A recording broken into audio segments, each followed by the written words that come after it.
Ladies and gentlemen, my name is Ben, and in this episode of the Smoking Hot Confessions BBQ podcast, we're talking to a pitmaster who's well known for helping out his mates.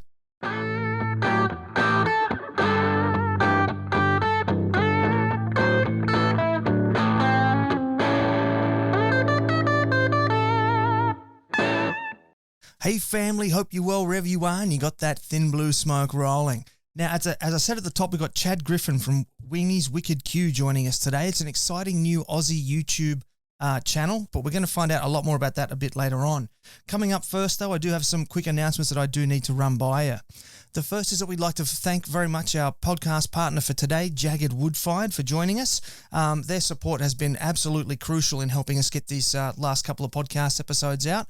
So if you are in the market for a great award-winning smoker, you want to go check them out. They are proven smokers. Jules and Glenn have used their smokers to actually win so many competitions that they got invited to go represent Australia at the Houston World's Barbecue Championships. And then most recently, they were awarded the KCBS International Brisket Team of the Year. So not only are they great smoker manufacturers, you know the smokers have been designed and proven. So do get on and check them out if you are in the market for some new gear. Now, a quick warning, winter is coming, so you are going to need to grab yourself a hoodie and a beanie. We have our beautiful Hail Mary hoodies and, of course, our Smoking Hot Confessions beanies. We've got Hail Mary, our award-winning design on the back of the hoodie, and our beanies have those beautiful 3D stitching in the top. All of that is done by some local companies here on the Gold Coast, so if you grab some of them, you're helping out more than just one local family business, so we do appreciate that, and you're going to have some cool stuff to wear as well. Now, coming up soon is BarbieCon. It is the world's first virtual barbecue conference. We're putting it on. Smoking Hot Confessions is bringing that to you. And what we're doing is we are bringing pitmasters and barbecue business owners from all around the country into your lounge room for 2 days. So the Saturday is going to be all about cooking barbecue. We're going to be having different competitors come in and that sort of thing. And then the Sunday is going to be all about barbecue businesses. So if you've either got a barbecue business or you're thinking about starting one, you're definitely going to want to be there on the Sunday as well. Now, I do have in the logo there, June 26 and 27. I have just had a meeting this afternoon with an accountant and a solicitor, and I'm going to have to delay that date probably by about a month. So just keep that in mind. It's going to be coming out probably towards the end of July rather than the end of June, but I'll confirm those dates as soon as I possibly can. Now, if you are at the beginning of your barbecue journey, you need to head over to smokinghotconfessions.com. Grab yourself a copy of our free ebook, The Beginner's Guide to Real Barbecue. It's got everything you need to know to get yourself up and running in this beautiful, beautiful world of low and slow barbecue. And it's a good read. It just picked up an award at the National Barbecue and Grilling Association's Annual Excellence Awards over in America. And it's free. So head on over, check that out. A pop-up window will appear. Put your details in that and we'll shoot it straight out to you. Now, welcome to the people who are joining us for this live podcast recording in the Smoking Hot Confessions barbecue community on Facebook. So what we do is all these podcast episodes, we now record them live in that group, which gives the people that join us the opportunity to put through some comments and some questions. We've got one coming through here already. Obviously one of Wingy's mates. He just says legend. All right, there you go. So you can see that the comments and the questions come through there, and I can put the questions to the guests later in the episode. So if you would like to be a part of it, do come join us in that Smoking Hot Confessions barbecue community, because it is a really good time. It's a really good corner of the internet, and we just hang out and talk Q. So come join us. We'd love to have you there. Now, if you are watching this later on YouTube, do give us a thumbs up, a subscribe, and hit that little notification bell. If you're watching it on Facebook, give us a like, a comment, and a share. Make sure you're following us as well. On Instagram, it's the IGTV little love heart and follow. They're so cute, those little love hearts. And if you're listening on a podcast app, particularly if it's Apple Podcast, do give us a 5-star rating and review. That really helps to push us up the charts. And we have made it in the last 30 days as high as number 6 on the US podcast charts for food, which is a huge achievement because Apple Podcasts will promote local content over international content. So for an Australian podcast to get that high in America is ridiculous. It's fantastic stuff. And it's because you've been helping us out with all the ratings and reviews. So thank you very much for that. Okay, now back to Wingy. Chad Griffin from Wingy's Wicked Q. He has worn many hats in the barbecue industry. We're going to find out a whole lot about that. He's been a competitor. He's been a caterer. He travels the country helping out his mates with their projects as well.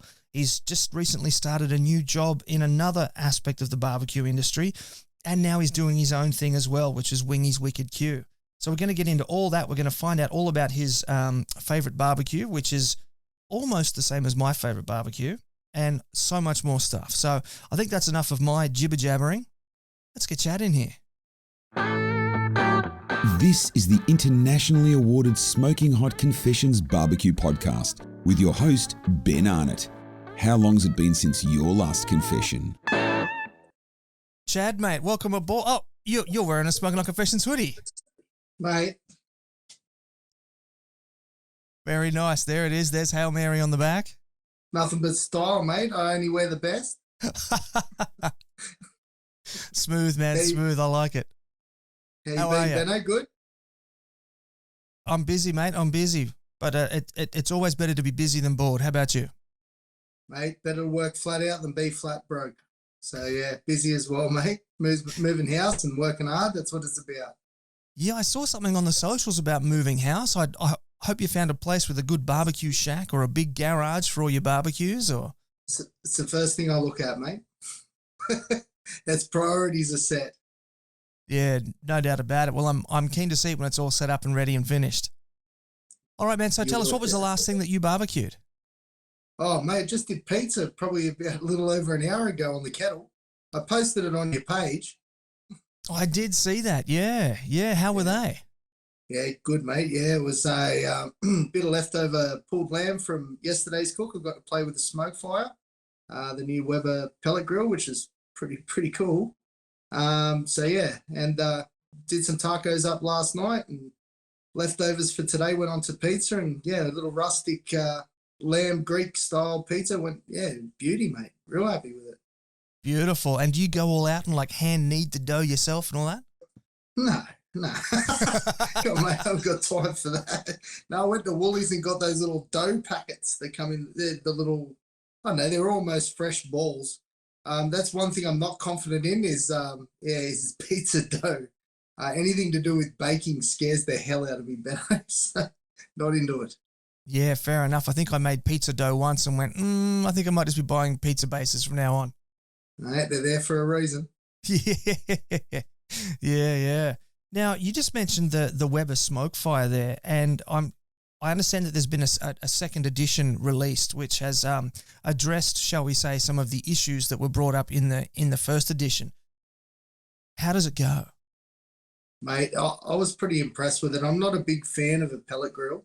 I'm really not. I owned a GMG, and don't get me wrong, it's a great unit. I owned it for 6 months and sold it. I was constantly opening the lid and spritzing and looking for something to do, and yeah, just didn't. I need to be into it, and I don't like the idea of a computer looking after my cook really. But this SmokeFire, mate, if you're after a quick, easy, you're a busy person, you just want to get things done other than just get your food cooked and enjoy the end result. The SmokeFire is definitely the go. It was super easy. I was busy as yesterday at work while I cooked it and didn't touch it. Awesome, very handy. Yeah. And has it got all the bells and whistles where you can control it all off your phone and all that sort of stuff? Yeah, mate. Yeah, the new Weber, I think it's called Weber Connect or Smart Connect. Yeah, Weber Connect. I should know. It's like the latest and greatest. It's iGrill on steroids, pretty much. So it has on the unit itself, it's got 4 inputs for temp control. So normal ambient temp control as you would see on a normal pellet grill, and then you got your meat thermometers as well, which was 4 probes is a bit above and beyond for the size of the unit I was working on, but it was it helped. So I did 3 chooks and a lamb shoulder, so didn't touch it, and it did the work for me. Alarms went off on my phone. I could set the temperature. I could change from Celsius to Fahrenheit, and it worked well. That's so good, man. So good. I'm happy to hear that they've addressed all those issues that they had with the first generation, because it was kind of a shock, considering that the Weber holds like the best reputation in the barbecue industry, and then they had all those problems. So I'm really happy to hear that they've been fixed up now. It's great news. It's going to be like that with anything big, mate, that comes out on the market. I've seen it before. These big corporations and big companies bring out new products, and there's always going to be creases to iron out. So I guess we are the what do you call them? We are the hamsters, I suppose. So we give them their feedback, and they fix it up later on, and we're stuck with the duds. Oh,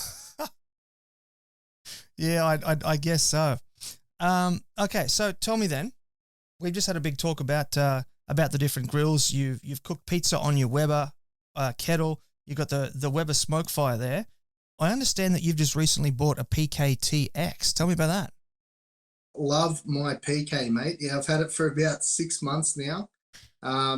Every cooker in my arsenal has its own purpose. So I do a lot of wings and poppers and things like that on my Webers. I've got my Cypress spit out there. I get to play with the pellet grills at work, and the PK was solely for, especially the TX was solely for steak. I'm really focusing in on getting into SCA comps, and some advice from Shane Harris, actually. If you want to get into it, the old steak master Shane. G'day if you're listening, mate. Thanks for the advice. Jumped on that gun, and Cam from BBQ Spit Rotisserie has actually hooked me up with this one. It was a display model, so it was the last one at that time that I could find, and he gave me a good deal and looked after me, and as he always does, and love that thing, mate. It took a little bit of mastering, but yeah, temp control's easy once you get the hang of it, and yeah, love doing my steaks on them, mate. You can do everything on them. Yeah, I remember you reached out to me when you were thinking about it, and I think my response was just do it. yeah. You've got the 360, haven't you? Yeah. It's the bomb. It's so good, mate. We'll get into that. I'm eyeing off the 360, and I like the look of it, and I've seen its capabilities, and yeah, it's on the bucket list. Yeah, it's definitely got a certain style to it. It's the let me put it this way: it's the only one that the missus lets live out on the front balcony. All the others are banished to the backyard where no one but me can see them. But the 360 is the only one that's allowed out front on display. It's all about style, mate. It's all about style. Yeah, so good. Now, tell me a little bit about that Cypress spit. They look fascinating. I've never actually cooked on one myself, but they look like fun. Mate, it's a ripper unit. Inexpensive. That was I've been eyeing them off for a while as well. I thought, is it going to serve its purpose? Again, every cooker in my yard has its purpose. Even the different kettles, the different colors. I'm pretty strict on it. Yeah, really? What gets cooked on what? Yep. Yeah. It's so like my blue gets roasts, my red gets wings because I use my kettle cone on it. And then I thought, the Cypress spit, gets all the spit work, and I've got my big spit as well. So yeah, everything's sort of set to its own purpose, which I really, I'm pretty, I don't know, I guess I'm a bit iffy about things getting cooked on things that they shouldn't be cooked on, if you get me. Why is that? Is that because you have them set up a certain way and you just don't want to have to break that setup down and then reset it up next time, or is it things like your roasting kettle is the enamel's already cracked, so you don't care if it gets super hot and cracks a bit more, or like what's the rationale, or is it just good old OCD? I'm far from OCD, mate. If you see my house, it's organised chaos. It's just the way. When it comes to barbecue, I'm a little bit OCD though. So yeah, I don't know. It's just the way I've always done things, So that's I cooked a couple of roasts on my blue, and I thought, yeah, that's my roast Weber now. Wings always. I have done a couple of sets of wings on the blue, but I'm scared of how hot things get in there because you want to run it real hot for your wings. Yeah. I really don't want to crack the enamel on the blue. It's my baby. But and then the Cypress spit, I thought, yeah, it's its own thing. So it's its own, I can do my gyros on it. I can do my kebabs on it. I can do whatever I want. It's good. I do my pork belly on it. I got the roasting basket.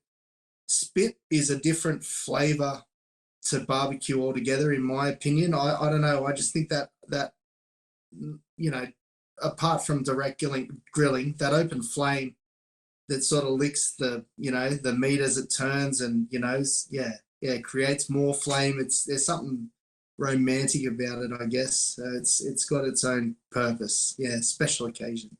It is very theatrical, isn't it? It is. Yeah, I love my spit. But yeah, it's a great unit. It's one of my favorites. Gets a lot of use. The fire bucket's pretty well buckled now. That's unfortunate. Yeah, it does its thing. All good. So tell me, man, how did you get into barbecue? I saw a Weber on the old Facebook Marketplace many moons ago, and it was $40, I think, from memory, an old K Black, and jumped on it and thought I'll try my hand at it. And I wanted to do short ribs for my very first cook, and I made that rookie mistake of going to the butcher and asking for beef ribs, and got the old asado ribs. Yep. And didn't understand what was going wrong, and it was all tough and chewy, and just kept playing at it and researching and YouTube and hooking in, and got bigger, got a bigger smoker, went for an offset, and, you know, more kettles, and just sort of, you know, snowballed from there. Yeah, right. Okay. And so had you heard of low and slow smoking before you got that very first kettle, or was it just something that just caught your eye one day? Everyone's seen BBQ Pitmasters, mate. So I had it was back when that was sort of just starting to air that I thought, I'll have a crack at it. And it's all about the influence, I guess, from the US. I think a lot of us take that on and, want to have a crack. So I guess that was a big influence for me as well. Yeah, I'm much the same. I saw that BBQ Pitmaster show. I went, hey, wait, what? This is a thing? Yeah, I have to be in this. I have to be in it. Yeah, no, it was. Look, back then it was the bee's knees for everyone. Everyone was talking about it, especially in the barbecue community. You know, like that's when I started jumping in on it, and everyone was just, I saw this on barbecue. Sorry, what was it again? Forgot the name of the show now. BBQ Pitmasters. BBQ Pitmasters. I haven't watched it in a while. BBQ Pitmasters, and we're all trying to, you know, pick the recipes from it and what we've seen and their methods, and, you know, it doesn't always work here in Australia though. You know, we've got very, very different cuts to what you see in the States. So size and things like that, you got to take it all into account. It doesn't always work. No, it does not. It does not.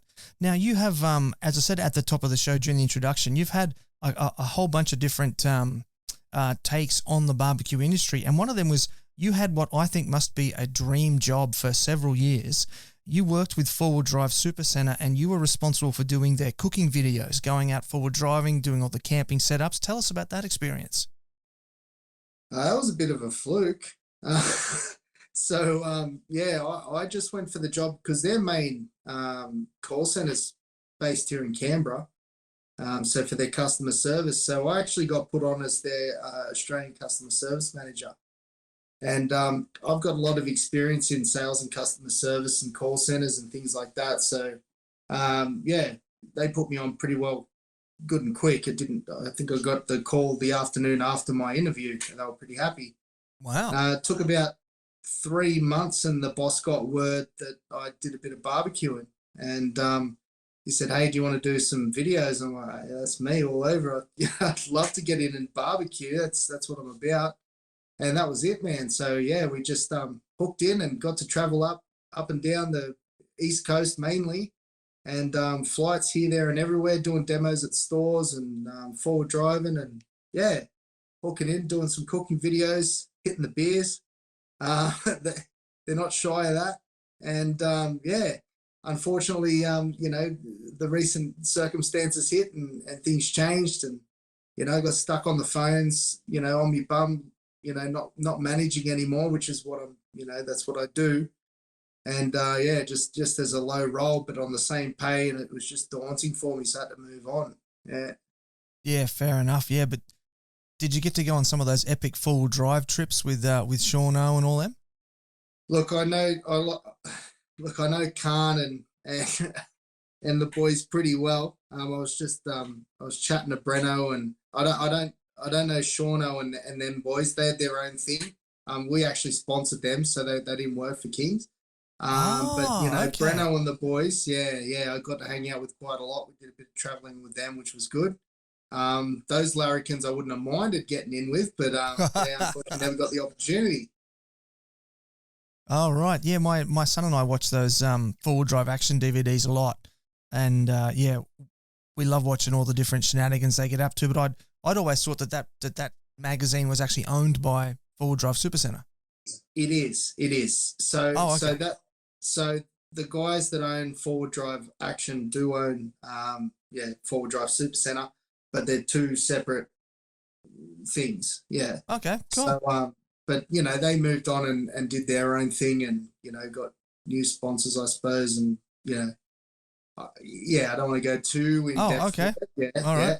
Yeah. I must be a bit out of date with my DVD collection.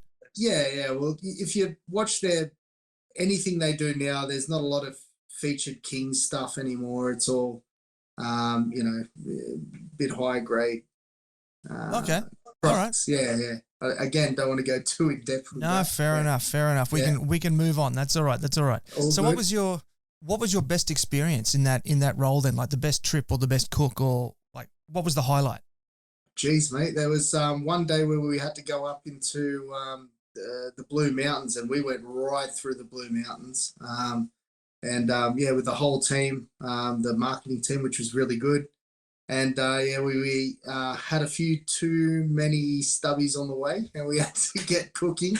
Not the driver, of course, but some of the team. And got out there, and I think I was probably about 8 deep by the time I started my show. And by the time I'd finished, because I was doing camp oven lamb shanks, they're not a quick cook. So I think I was probably about 16, 17 deep by the time that had finished, and I was still presenting. I think I did a good job. It's up, and it's getting hits. Yeah. You'll see the difference from the start to the finish. You want to check it out? I'm actually just writing it down. Lamb shanks. Oh, geez. Yeah. Yeah, no, all of them were fun, really. That was the best part of the job, honestly, getting out and cooking. And I really loved, getting in front of the camera and sharing the barbecue love. And, although their products aren't premium smoker products and barbecue products, I think that's important. People want to get in and have a crack on cheap units, and, and to sort of give them a rundown on how they run and how hard of work they are, and what you need to do to get them running smoothly. Really enjoyed that. Yeah. Yeah, it is. They're a great sort of gateway brand, really. They're really good. 100%, yeah. Oh, and would you look at that? Matt Redmond has actually just put the link to that video in the comments. So there you go. Cheers, Matt. Thanks, mate. Yeah. Just watch the difference from just go about, I don't know, 4 minutes in to about 4 minutes out, and you'll see the difference. Yeah. That's I'm awesome. not going to get fired now, am I? I'm already gone. Yeah. But now you've also done a hell of a lot of other travel as well for barbecue. I've seen you as far north, working at festivals up here in Brisbane, and I know you've done some stuff in Sydney. Tell us about all the different sort of traveling that you've done helping people out. Yeah. Okay. So look, I don't know. I've always had my sort of fingers out there trying to get it into different pies and learn from different people and have a crack at, different smokers and, share my knowledge as well. So I got up there first time in Brisbane with a company that's no longer, or barbecue businesses that's no longer around. I'm not going to mention them, and I'm not going to mention why they're no longer around. Okay. But it wasn't a great experience, and some people on here would know who I'm talking about, but we'll leave it at that. Okay. I had the pleasure of working with Raf from Two Smoking Arabs. Top dude. He's a legend, man. He's a legend. I got to go up and do Ramadan with him for, I think, 28 days we worked.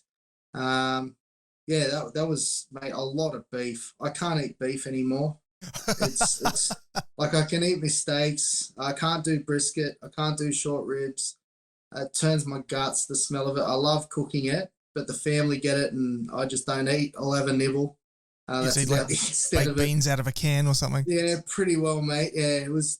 We did 2.8 ton in 28 days, so it was a lot of Wow. barbecue, and spending 7 8 hours a day down at that pit and trimming up 22 brisket a day. It really just sort of takes its toll on your beef wise. So yeah, did that with him, and then did a few comps with him as well. He wanted some help because obviously he's of his religion, he can't do certain cuts like pork. So he'd take me in to, so his score wasn't bottomed out.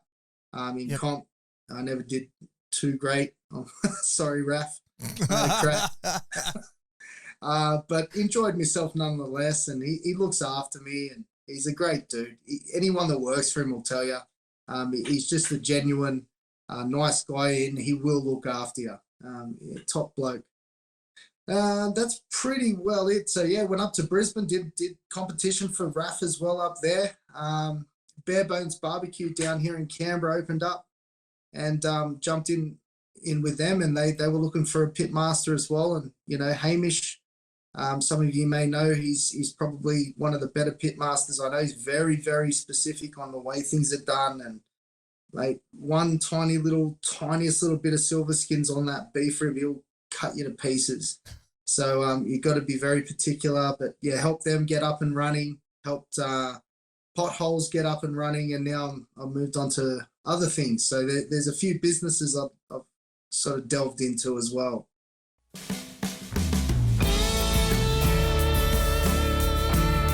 If you're looking for your next barbecue smoker or grill, Jagged Wood Fired has got what you need. Owners Julianne and Glenn are multiple award-winning barbecue competitors who've even travelled to the US to compete at the World Barbecue Championships in Houston, Texas. Based out of Perth and shipping nationwide, Jagged is one of the largest pit builders in the country and has an ever-growing lineup of meat cooking machinery. Not only do they have their now famous smoker ovens, their incredibly efficient gravity-fed cabinets are proving extremely popular in commercial settings, and they also make some of the most stylish asado grills you're ever going to see. Jagged is also well known for amazingly detailed custom work ranging from backyard designs all the way to installations in commercial kitchens. Proudly Australian designed, owned and manufactured, you can find out more at jaggedwoodfired.com.au, spelled J-A-G-R-D. Once again, head to jaggedwoodfired.com.au, spelled J-A-G-R-D, to learn more.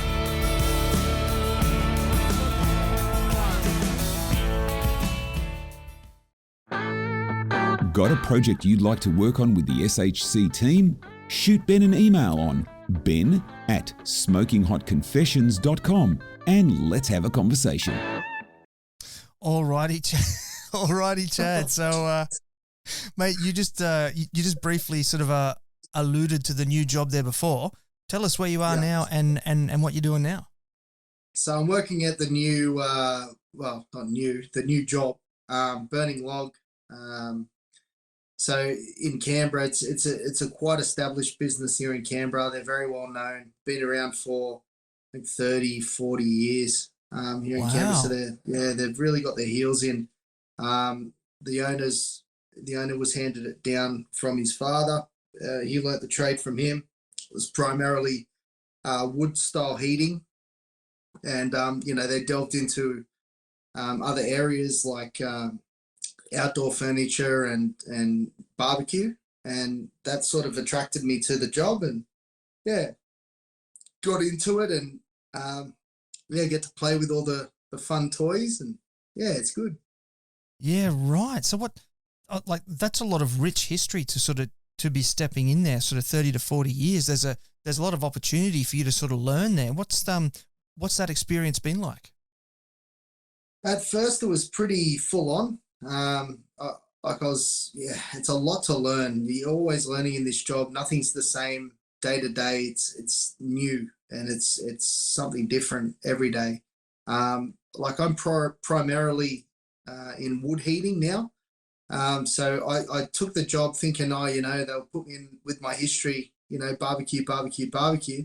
But I think they wanted to pull me out of my comfort zone a little bit there and teach me something new. And they've done that. And wood heating is actually a really cool little industry. Once you get to know it, there's a lot to it. And it's, helping people, making like a big investment, wood heating. And, it's a centerpiece. It's not always about just heating. It's about ambience, and it's about aesthetics, and, how cool your little heater looks, and, rolling flame in front of you, while you warm up around it, and especially in the Canberra winters, which aren't great, is really important to people down here. So I get to play with that and furniture and Weber, which is really cool. So I'm loving it. Yeah. Yeah, I think there's going to be there already is a bit of a resurgence in wood heating. My brother has just got himself, he's had it for a while now, but it's an old style wood stove like my grandmother used to cook on when she was a young housewife, except it's brand new. So there's this concept is coming back, I think. Oh, 100%. Like we sell heaters now that are full cooktops, and we've got one now that's got an oven incorporated to it as well. We don't do those old wood fire, those old school enamel coated stoves, those big cast iron buggers. That's what my brother's got, yeah. Yeah, they're very, very cool. I've been eyeing them off, but I like the old classic Canberra. They're called a Canberra, and they're just, I think they weigh like 600 kilo or something like that. They're crazy heavy, yeah. Ugh. Yeah, I've been eyeing them off for years, and I just wanted to have one out the back and flew it. Anything wood fire cooking, I'm super keen on. Doesn't matter if you can taste the smoke or not. I just like the idea of fire, and again, the romance of it, and the tending to it. I don't know. It's just really takes to me. Yeah, I love it.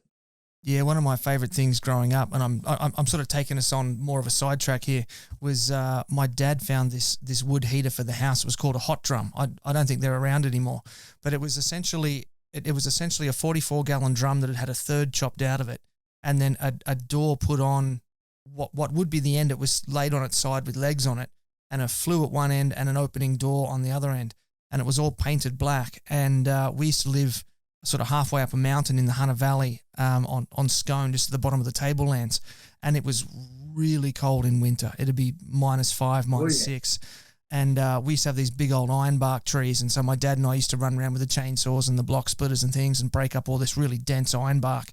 And my dad used to get that thing so blazing hot that he would run around and turn off all the lights and everything, and you would see the whole drum glowing red in the darkness. It was that hot. Yeah, that ironbark will do that, mate. I'm sure you had many fun hours with the blockbuster chopping that too, I bet. Mate, how I've still got both my feet and all my toes, I don't know. I bet, yeah. Mate, it's not the easiest wood to split, mate. It's not a great idea to give a 12-year-old a bloody great block splitter either and try and tell them to swing that around either. It's like I was a big kid, but I was still really heavy. You'll only muck it up once, mate. Yeah, exactly. Yeah, right. Yeah. So you mentioned that they're also a Weber store, so you get to play with all the cool stuff. Tell us about that. Yeah, the latest and greatest, mate. Yeah, it all comes in, and I get a bit of a glance at what's up and coming, and I'm currently in the middle of going through some Weber training now. They're very specific about how they like things done. It's which is fine. It's a very well-renowned product, and their customer service should reflect that. And so yeah, I'm really taking that on. Well, I think it's important. But yeah, no, I really enjoy it. Like I get to have a play with bringing the rubs in, so that when I started there was no rubs on the shelves. I think it was like 2. Oh, right. But yeah, they hadn't had them in for like 6 months or something. So I said, mate, the first thing you need to do is get rubs and sauces in, because that's what gets heads in the doors, and then people start looking at different products. And the long and slow community down here in Canberra is it's starting to evolve quite a bit, and people are looking for that sort of thing. So yeah, the range is getting bigger and bigger week to week, and I'm trying to get some specialty stuff in that I know people like. And yeah, it's good fun. Good fun. I love it. You know, just running backwards and forwards. As soon as people go to the old kettles, I come bolting in to have a chat, see if I can sway them, you know, and have a chat about, you know, how good the kettles are. But yeah, a lot of it's the queue stuff that goes. It's a big seller. Yeah. Oh, as in the baby queue, family queue, the gas ones. Yep, know nothing about them, mate. It's I'm trying to learn it all now. You know, like I do know quite a bit now, but when I started, I knew nothing about anything to do with the gas stuff. But you know, all the charcoal cookers I was into, but yeah, the gas stuff sort of scares me still a little bit today. Fair enough. Yeah, yeah. Well, that's how my brother got into it. He started with a Weber Q, and then he got himself a Weber kettle, and now he's got this this wooden stove I was just telling you about, and he's even picked up a Traeger off of one of his mates that had it for a while and got sick of it. So yeah. he's right into it now. Get sick of those pellet grills pretty quick, mate. Well, Just no fun in them. Yeah, look, again, they serve their purpose. Yeah, yeah. Well, my brother's a shift worker, so he likes it because he can set it all up and go on a shift, and he knows it's all fine. So that's it. Yeah. Turn it off and on from wherever you are, mate. Yeah. Exactly. Yeah, exactly. Yep. Okay, now let's talk Wingy's Wicked Q. What's all that about? It's a little something I'm trying to put together. I haven't quite got there. I want to build it up a little bit before we start hooking in. There's a little bit of equipment I want to buy. I know there's like a lot of guys out there, especially, you know, when you look at Shoeies and things like that. He's a good dude, doing their YouTube thing. But I guess I want to get real basic and raw is what I'm trying to achieve with Wingy's Wicked Q. So it's all about adjust and adapt.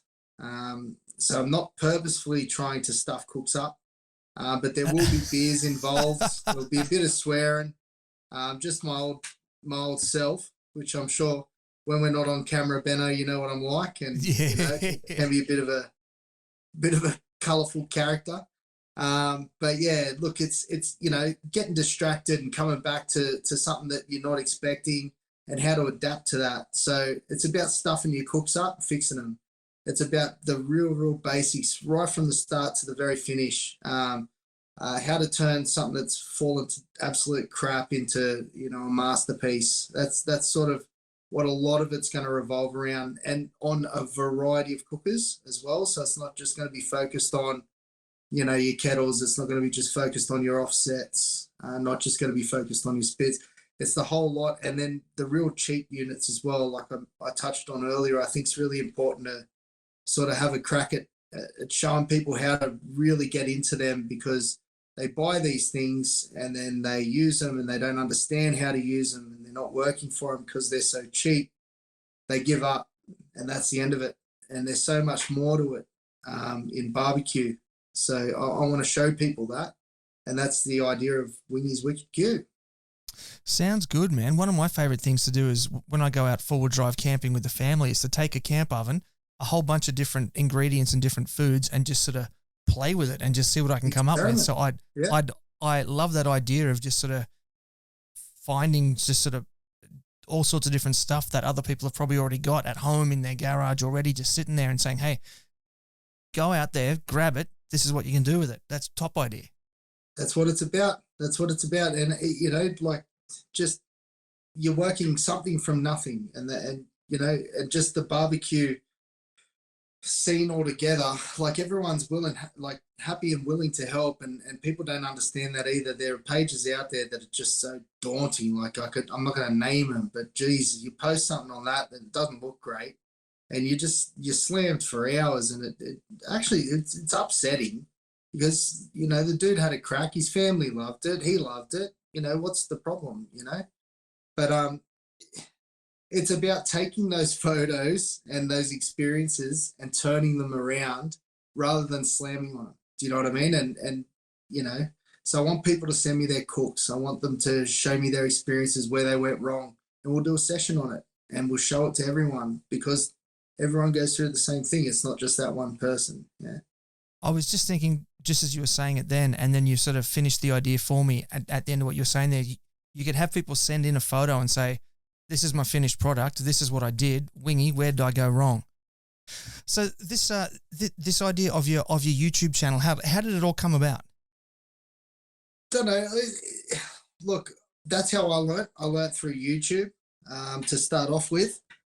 And yeah, look, there's not a lot of that out there. Like there's, you know, make this beautiful dish and you know, look how easy it is and rah, rah. But it's not, it's not that easy. It's difficult. It's difficult to learn. You're going to stuff it up.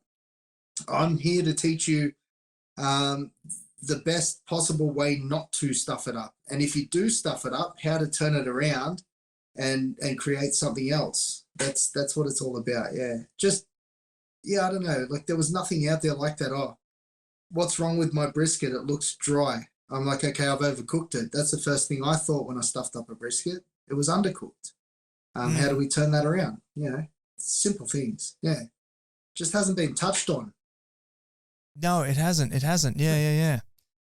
So you just touched on a real sort of interesting point there when you're talking about how, you know, it's not as easy as what a lot of these recipes make out it is. And, you know, it's not always going to look that way and all that sort of stuff. And there's a lot of conversation happening about the effect that, shall we say, adult entertainment is having on real relationships. And I think that there's a potential there for all of these, you know, cookbooks with these just spectacular, ridiculous looking food.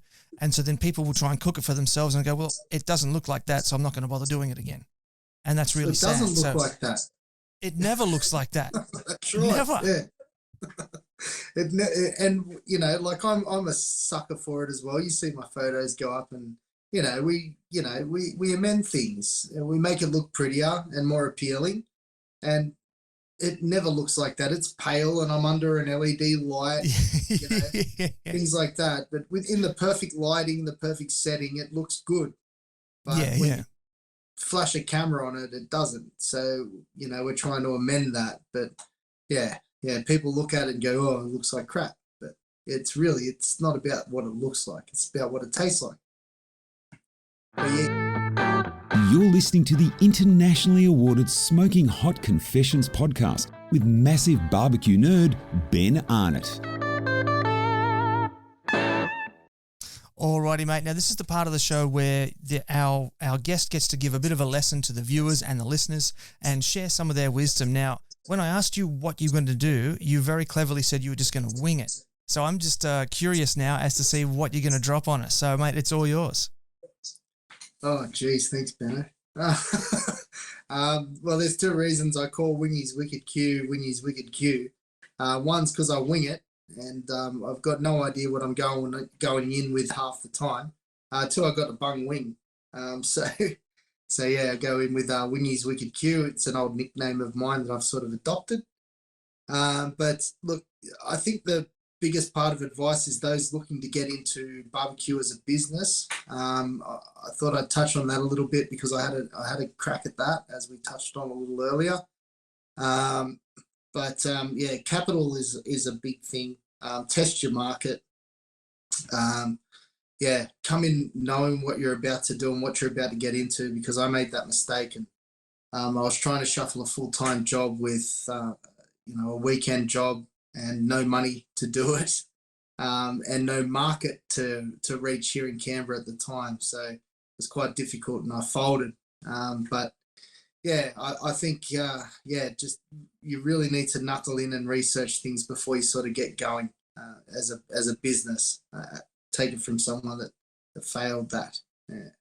Yeah, interesting. Yeah, right. So for those who aren't necessarily in the business world, capital is the money that you have up front, like seed money to get a business started. What are some of the things that you wish you had been able to do had you had that capital? Look, a food truck would have been a good start. And probably a bit more of an in-depth business plan, probably some sort of financial advisor would have helped. But yeah, look, I went into it with a few barbecues, a trailer, a Facebook page, and some business cards, and a bit of certification. So, we're all good to go.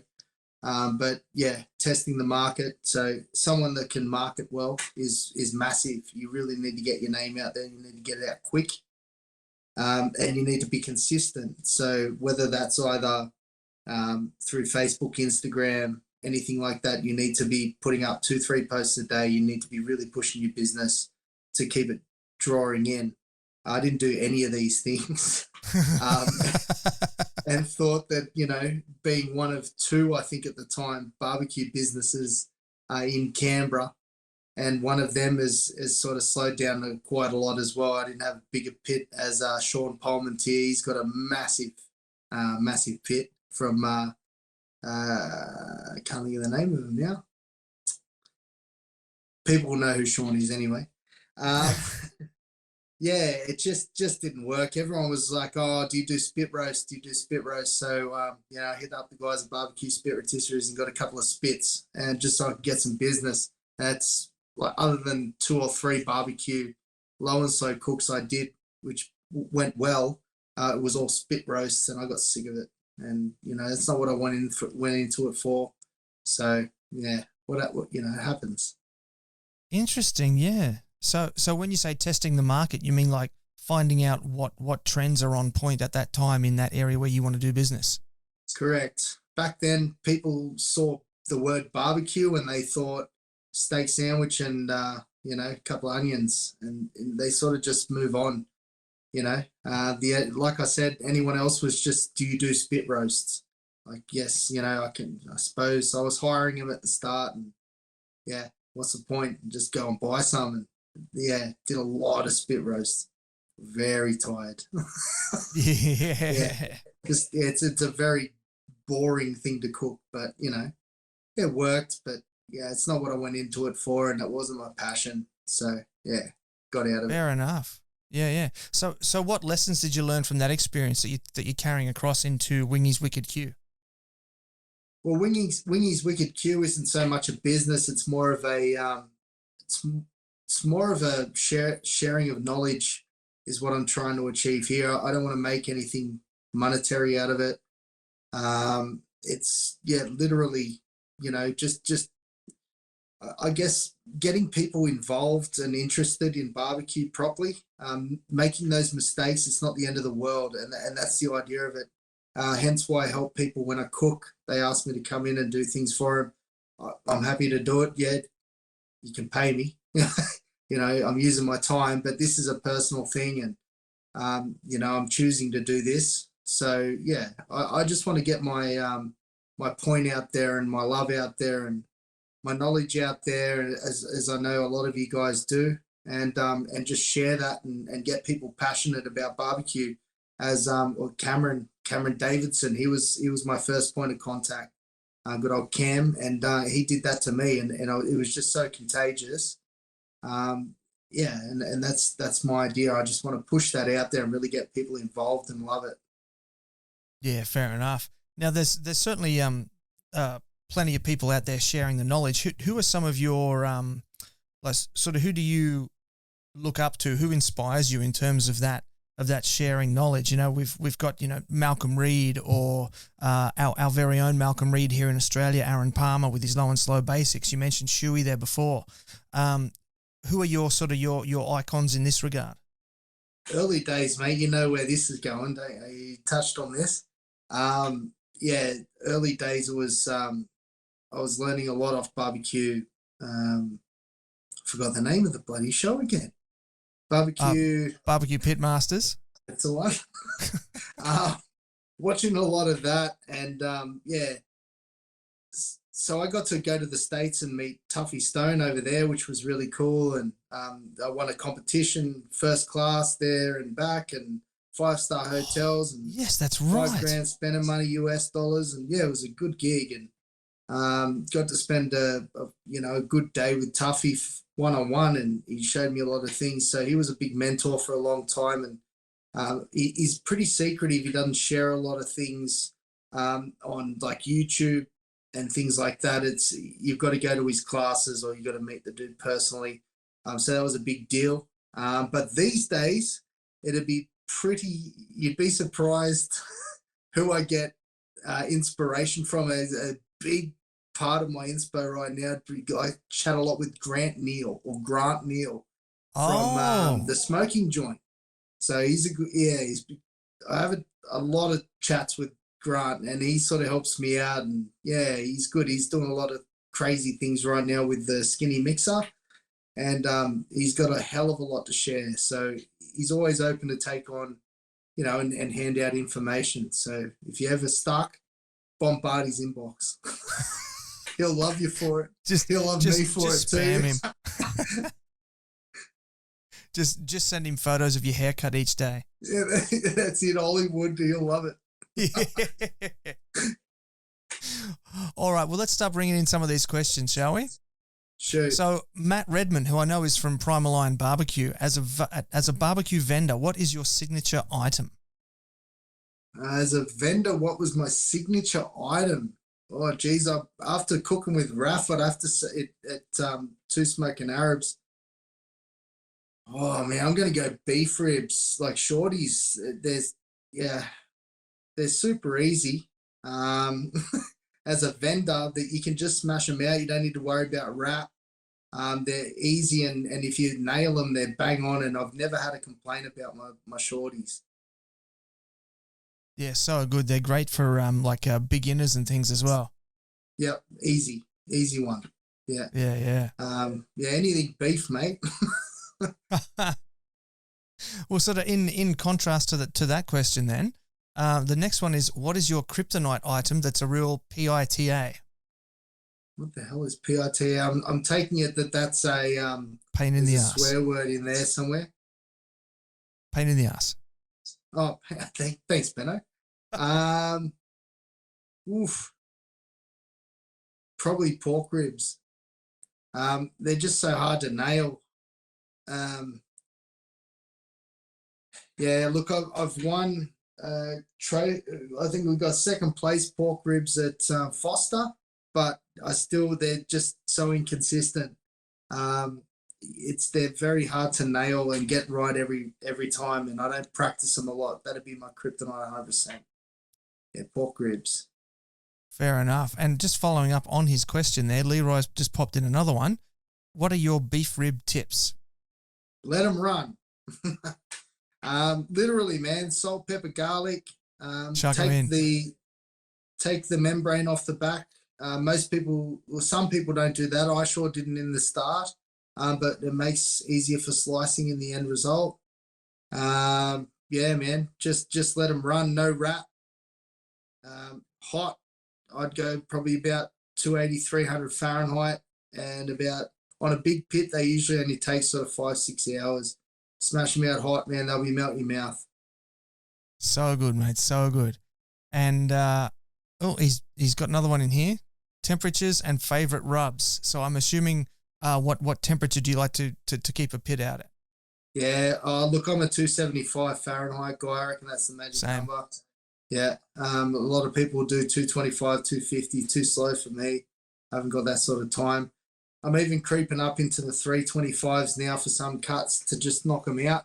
Depends on my cooker.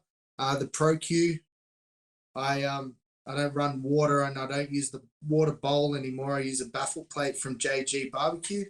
Oh, he does good stuff. I can easily hit them temps. Yeah, so 325 on some cuts, as if I'm treating them like chicken.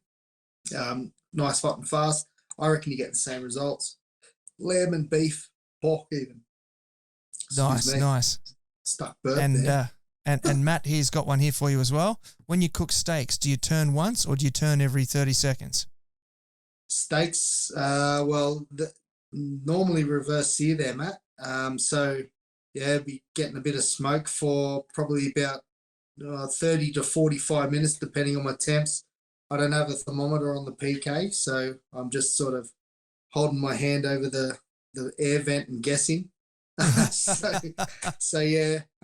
then from there, rest 40 odd minutes, like a long rest on my steaks, and then it's turn once, and then like, what do you call that? What is that? A 40-degree turn? Yeah, about a 45-degree turn, and then flip 45-degree turn for the marks. That's it, mate. One flip. once time. Good English chat. Thanks, Benno. Beautiful, man. Beautiful. Need to go to uni, mate. Yeah. Well, that's probably a good point for us, mate, to start wrapping this interview up now. So I'm going to throw the studio over to you. Give some shout-outs, some thanks, and tell us where we can all follow you on the interwebs.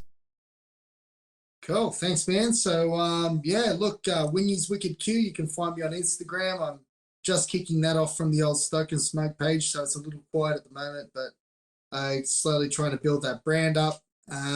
Thanks to all my influencers. So I guess Grant Hollywood, mate, Smoke and Joint, you're a legend.